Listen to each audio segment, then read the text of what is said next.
Seth Pravaki murdered 4 members of his family and his brother's girlfriend. Extremely dangerous man. You think of irony, karma. Ironically, he died in the same fashion.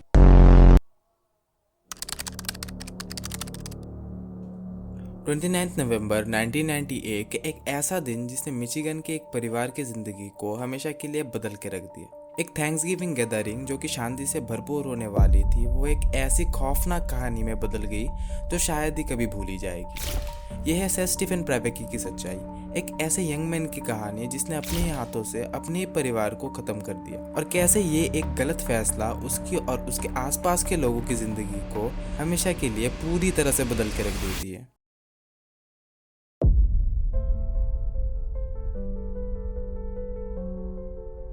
Seth प्रावेकी का जन्म 2 जून 1980 को मुस्केगन, Michigan में हुआ था।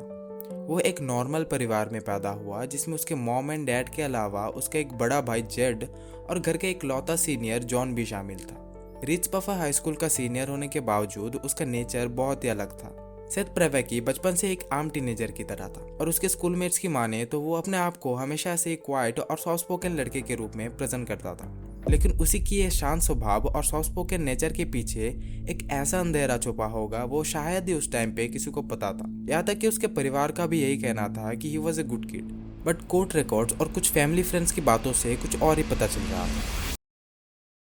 1997 में Seth एक बार store से beer चोरी करने के लिए और उसको बेचने के लिए पकड़ा गया और इसी चीज की वजह से उसके मॉम डैड और उसके परिवार को बहुत ही शर्मनाक सिचुएशन से गुजरना पड़ा। सेथ के पापा प्रोफेशन से एक 5th ग्रेड टीचर थे और उनको लेके कम्युनिटी में एक अच्छा खासा इमेज था। Basically he was a well reputed person in the society और सेथ की इस घटिया हरकतों की वजह से उसके पापा उससे बहुत नफरत करते थे। वो अक्सर ही उसके साथ बहुत रूड बिहेव करते थे और बहुत बार तो ऐसा भी हुआ कि स्टीफन ने उसको घर से निकाल देने की भी धमकी दी।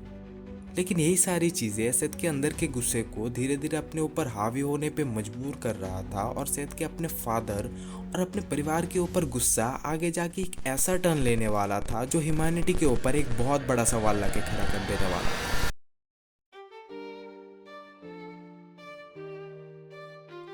29 नवंबर 1998 को थैंक्सगिविंग वीकेंड था और just like every other Thanksgiving उस दिन भी प्रावेकी परिवार एक डिलेड डिनर की तैयारी कर रहा था। लेकिन उस दिन की खामोशी में एक ऐसा खौफनाक सच छुपा हुआ था जो आगे जाके प्रावेकी परिवार का फ्यूचर पूरी तरह से बदलने वाला था। उस दिन सेथ का गुस्सा अपने पीक पर था। उसके फादर ने उसको फिर से घर से निकाल देने की धमकी दी और ये भी कह दिया कि उनके लिए उसकी कोई अहमियत नहीं है। अपने फादर के मुंह से ये बात सुनने के बाद मानो सेथ का गुस्सा तो आउट ऑफ कंट्रोल ही हो गया। उसके एंगर ने उसको एक ऐसा फैसला लेने पे मजबूर कर दिया जो तुम सब लोगों को हिला के रख देगा। सेथ के फादर जब उसके ग्रैंडफादर को लेने घर से बाहर गए तब सेथ ने चुपके से अपने फादर के वार्डरोब से उनकी पिस्टल उठाई और बिना कुछ सोचे समझे अपने भाई जेट को टीवी देखते हुए पीछे से गोली मार दी। अपने भाई को मारने के बाद उसने उसकी बॉडी को घर के बेसमेंट में छुपा दिया ताकि किसी को पता न चले कि उसके भाई के साथ क्या हुआ।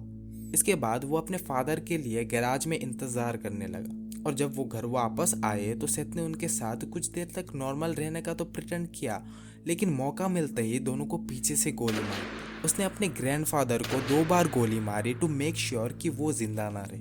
After all of that Seth का गुस्सा अभी भी शांत नहीं हुआ। उसका अगला टारगेट बनने वाला था उसकी मॉम जो कि बाथरूम में नहा रही थी, इस बात से अनजान कि बाहर उसका छोटा बेटा उसी के इंतजार में बैठा हुआ था। इतना सब कुछ होने के बाद सेथ को अचानक घर के दरवाजे पे किसी की आवाज सुनाई दी एंड वो और कोई नहीं जेट की गर्लफ्रेंड अप्रैल बॉस थी। अप्रैल जब घर के अंदर आए तो उसे वहाँ कुछ नहीं मिला, लेकिन जब वो किचन की तरफ जा रही थी वहाँ पर उसे सेथ मिला और she cot him with a gun and जब तक कि वो कुछ बोल पाती सेथ ने उसे भी गोली मार दी। ये सब कुछ सिर्फ कुछ ही घंटों में हो गया। सेथ ने अपने दोस्तों को बुलाने का सोचा ताकि वो सब कुछ छुपा सके और उसने अपने one of the close friend Steven violence को कॉल किया। स्टीवन ने देखा कि सीन कितना खतरनाक था, लेकिन फिर भी वो हेल्प के लिए मना नहीं कर पाए और वहाँ पे स्टीवन और सेथ ने मिलकर बॉडीज को शीट्स में लपेट दिया और खून को साफ करने की कोशिश की ताकि ये सब कुछ बस एक रॉबरी केस की तरह लगे, ना कि एक मास मर्डर। लेकिन उनका प्लान तब खत्म हो गया जब अप्रैल बॉस के पेरेंट्स ने उन्हें घर में देखा और पुलिस को कॉल कर दिया। लेकिन जब तक कि वहाँ पर पुलिस आती वो दोनों वहाँ से भाग चुके होते हैं।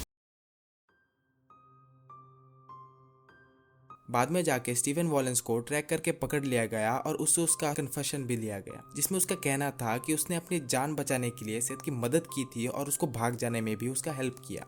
एक इंटेंस मैनहंट के बाद आखिरकार सेथ को पकड़ लिया गया, जहां पर उसके कार में खून से भरे कपड़े मिले और साथ में एक चोरी का टीवी भी मिला। पकड़े जाने के बाद सेथ ने बिना अपने लॉयर के कुछ बोलने से इनकार कर दिया, बट उसको देख के ये तो क्लियर लग रहा था कि वो किसी ब्रूटल क्राइम को ही अंजाम दे के आया है। According to the police and forensic reports, उनको डेड बॉडीज में और घर के कई हिस्सों में सेथ का डीएनए मिला और इससे ये बात तो साबित हो गया था कि सेथ ने ही अपनी फैमिली का मर्डर किया है। लेकिन इन सब के पीछे उसका मेन मोटिव क्या था वो अभी तक पता नहीं चल पाया। सेथ एक कोल्ड माइंडेड लड़का होने के बावजूद भी उसमें बहुत सारा गुस्सा और रेज भरा हुआ था, और गुस्सा एक ऐसी चीज है जो लोगों को बहुत आसानी से बहका देती है। आपने ये चीज तो नोटिस किया ही होगा कि जिस भी बंदे को एंगर इश्यूज है उसको बहकाना कितना आसान है, लेकिन इस केस में सेथ के साथ एक्चुअली में क्या हुआ था वो आज भी एक मिस्ट्री है।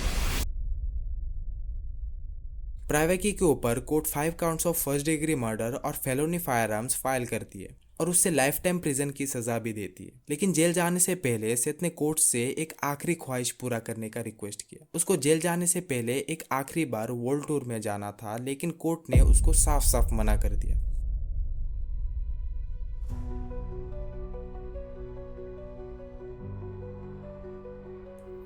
2010 में एक बार फिर से सेथ प्रावेकी का नाम न्यूज में आया, लेकिन इस बार किसी और वजह से। किनरोस करेक्शनल फैसिलिटी में उसने एक और क्राइम की कोशिश की और इस बार ये था एक प्रिजन एस्केप। इस बार सेथ और उसके साथ 2 और प्रिजनर्स ने मिलकर एक सेमी ट्रक को कारजैक किया और जेल की डबल फेंस को तोड़ने की कोशिश की। लेकिन जब तक सेथ और उसके साथी फेंस तोड़ के कुछ ही दूर तक जा पाते, तब तक वहाँ की सिक्योरिटी अलर्ट हो गई थी। ऑफिसर्स ने उनको रुकने का ऑर्डर दिया, बट सेथ ने रुकने का नाम ही नहीं लिया। उसने अपनी जिंदगी का आखिरी फैसला भी अपने हाथों में लिया और ऑफिसर्स ने उसको गोली मार दी। तो ये था सेथ स्टीफन प्रावेकी की कहानी, एक ऐसे इंसान की कहानी जिसका गुस्सा उसके आखिरी वक्त तक उसके साथ था, और ये हम सब लोगों को ये याद दिलाता है कि कभी भी हमारी जिंदगी में छोटी सी गलत डिसीजन कितना बड़ा खौफ ला सकता है। सेथ प्रावेकी की कहानी हमेशा याद रहेगी, बट एक वार्निंग के रूप में कि कभी भी एक इंसान का अंधेरा उसके और उसके आसपास के लोगों की जिंदगी को कितना बदल सकता है। तुम लोगों को क्या लगता है इस केस के बारे में? उसके बारे में कमेंट्स में जरूर बताएं, और आगे ऐसे ही हॉरिफाइंग एंड मिस्ट्री केसेस के लिए डू सब्सक्राइब द चैनल।